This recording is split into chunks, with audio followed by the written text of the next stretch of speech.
Hola, ¿qué tal? ¿Cómo están? Bienvenidas y bienvenidos a otro de estos videos donde vamos a comentar sobre pues el contenido y la entrada en vigencia, la aplicación, la afectación de esta reforma judicial publicada en septiembre de 2024 aquí en México. Y bueno, pues hoy el tema va a ser un tema que realmente es lo que nos preocupa a quienes nos dedicamos al litigio, quienes somos abogados litigantes, y es sobre cómo va a afectar esta reforma a determinadas materias. Les recuerdo, por supuesto, mi nombre es Héctor Rivero, soy licenciado en Derecho, y bueno, pues vamos a iniciar con este análisis. A ver, ¿por qué decimos que esto va a afectar a las materias? Pues porque resulta que pues hay una parte de esta reforma que implica que la elección, la nueva configuración de los poderes judiciales de los estados también se realice a través de elecciones populares. Y bueno, ¿esto qué significa? Pues que en unos años, a partir del 2025, pues nos vamos a encontrar con procesos electorales para elegir a magistradas y magistrados de los tribunales superiores de justicia y a juezas y jueces de primera instancia o a los jueces de los juzgados municipales o los jueces menores. Incluso también pues vamos a tener elecciones, en lo que entendemos, vamos a tener elecciones para elegir a los jueces en materia laboral y a los jueces y juezas en materia penal. Y entonces con esto lo que tendríamos es una aplicación o una afectación de esta reforma. Digo afectación no en el sentido de que sea negativo necesariamente, sino de que pues lo termina modificando. Vamos, es una afectación sin que esto de entrada signifique un beneficio o que lo termine perjudicando. Esa sería la palabra, sin que beneficio o sin que perjudique. Modifica, altera, pero no necesariamente perjudica, al menos de entrada lo vamos a dejar con esas palabras.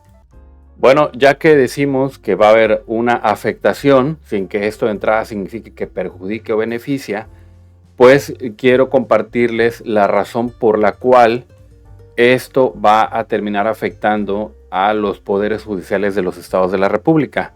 Y es por el contenido de este artículo octavo transitorio. Octavo transitorio no es parte de los artículos que modifican de manera directa la Constitución, sino que es un artículo transitorio que señala que dentro de los 180 días naturales, aquí está en esta parte, dentro de los 180 días naturales a partir de la entrada en vigor del presente decreto, es decir, de este decreto que reforma la Constitución Federal, dice, tendrán un plazo de 180 días para realizar adecuaciones. Las entidades federativas tendrán un plazo de 180 días para realizar adecuaciones a sus constituciones locales. La renovación de la totalidad de los cargos de elección de los poderes judiciales locales deberá concluir en la elección federal ordinaria del año 2027 en los términos y modalidades que estos determinen. En cualquier caso, las elecciones locales deberán coincidir con la fecha de la elección extraordinaria del año 2025 o la elección ordinaria del 2027. Entonces, ¿esto qué significa? Bueno, como lo decía, en el fuero común pues tenemos las materias civil y familiar, tenemos la materia penal del fuero común, tenemos ahora a partir de la reforma en materia laboral del 2019, también tenemos materia laboral dentro de los poderes judiciales de los estados. Bueno, y entonces, ¿cómo va a afectar esta reforma constitucional, esta reforma al Poder Judicial de la Federación?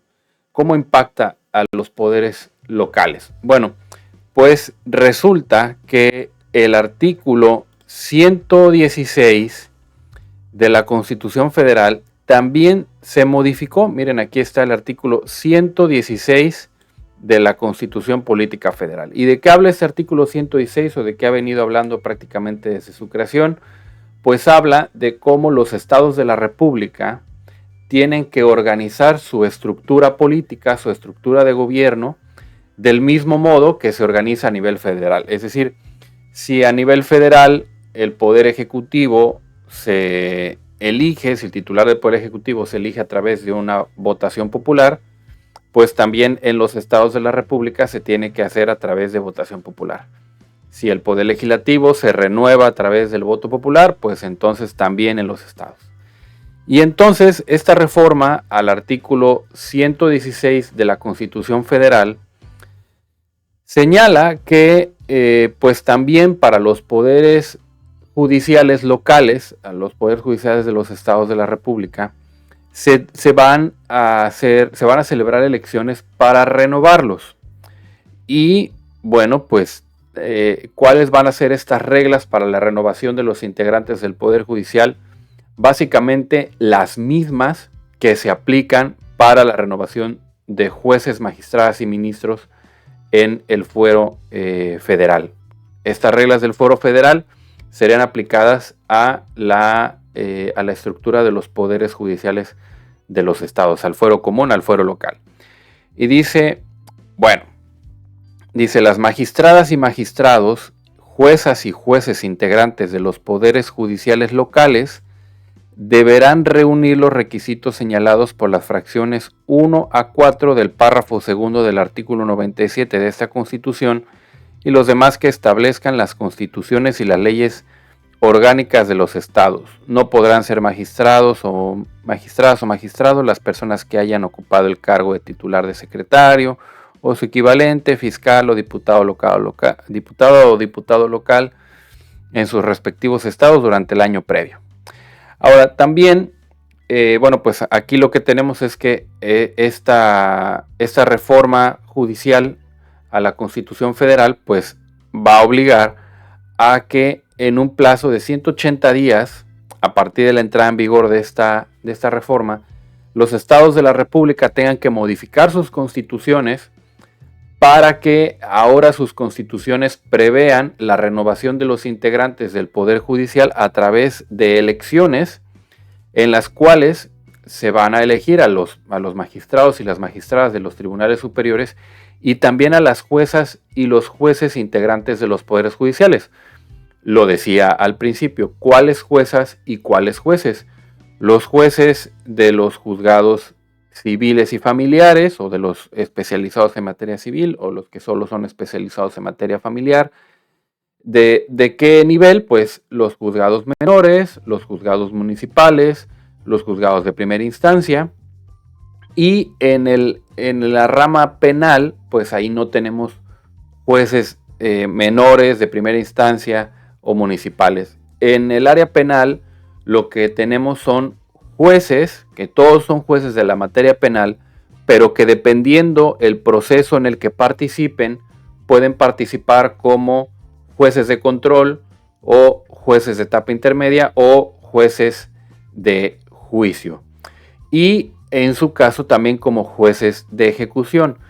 Pero en la materia penal pues no hay un nivel jerárquico, por decirlo de alguna forma, como lo hay en la materia civil. En la materia civil sí hay algunos asuntos que por su cuantía o por su especialidad solo los pueden conocer juzgados de primera instancia. Pero en materia penal pues no es así. No hay una cuantía como tal, no hay delitos que solo conozcan determinado nivel de tribunal o determinado nivel de jueces. Al menos aquí en el estado de Veracruz, todos los jueces penales pueden ser jueces de control, jueces de juicio o jueces de ejecución. Y en otros estados de la República hay algunos delitos que se juzgan ante juzgadores unitarios, ante tribunales unitarios o juzgados penales, y hay algunos otros delitos que los juicios se llevan en tribunales de enjuiciamiento, tribunales donde hay 3 jueces, un juez que preside, un juez redactor, un juez que es como un tipo vocal, pero al final de cuentas los 3 son los que emiten su voto para condenar o para absolver a una persona que está acusada en un procedimiento penal. Entonces, estos jueces también, al menos lo que se alcanza a leer aquí, estos jueces penales también serían electos por voto popular. ¿Qué otros jueces del fuero común van a ser electos por voto popular? Los jueces de la materia laboral. Les decía al principio, a partir de la reforma del 2019, los juzgados laborales pues ya son justamente eso, juzgados laborales. Antes de la reforma de 2019 teníamos lo que conocíamos como juntas de conciliación o juntas de conciliación y arbitraje, pero estas juntas pertenecían al Poder Ejecutivo. Eran un órgano desconcentrado en la mayoría de los estados de las secretarías del trabajo. Es decir, eran órganos del Poder Ejecutivo, entidades administrativas, pero que funcionaban como si fuesen juzgados. Pero, pues a partir de la reforma, se crea un nuevo procedimiento laboral, ahora ya principalmente de corte oral, y pues hay nuevos juzgados laborales en los estados de la República. Estos juzgados laborales, por supuesto, tienen juezas y jueces laborales, y de acuerdo con lo que se entiende de esta reforma, pues esas juezas y estos jueces laborales también tendrían que ser juzgadores electos por voto popular. Y bueno, pues les dejo hasta aquí el tema.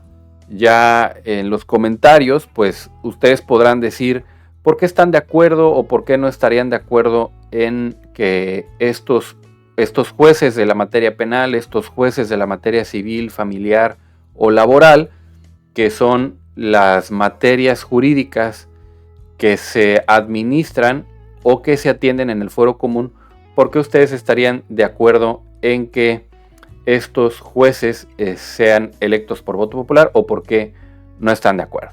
Bien, pues hasta aquí el comentario del día de hoy, de este video.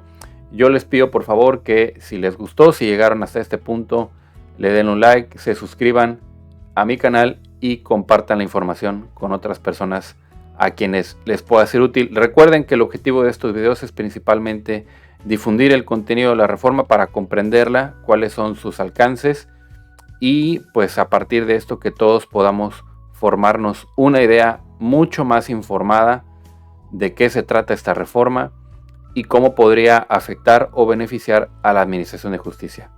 Nos vemos en el próximo video. Gusto saludarlos. Bye bye.